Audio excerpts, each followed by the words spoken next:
बाप पोरीला वीज देत नाही. बापाचा हृदयाचा तुकडा आहे पोरगी, बापाचं नाक आहे पोरगी. ज्याला पोरगी आहे ना महाराज, त्याची पोरगी फक्त 2 तास कॉलेजमधनं उशिरा येऊ, फक्त 2 तास.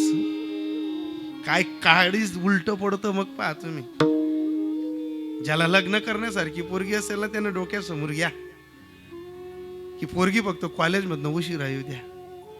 महाराज, मी स्वतः बहिणीचं लग्न केलंय. मी लई देवाजवळ कृपा केली होती की मला मुलगी दे, पण मला 2 पोरं दिले, देवाने नाही दिले. पण मी माझ्या बहिणीची जबाबदारी घेतली. 2 तास जरी कॉलेजमधनं उशिरा आले ना, जीव असा तडमडायचा. वैरी काय मन चितणारी, आपलं इतकं मन चित्त. बाप मेल्यानंतर बहिणीला मोठं केलं होतं मी, आणि मग तिचं संगोपन करताना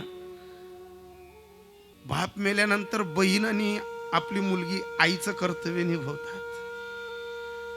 सोपं नसतं.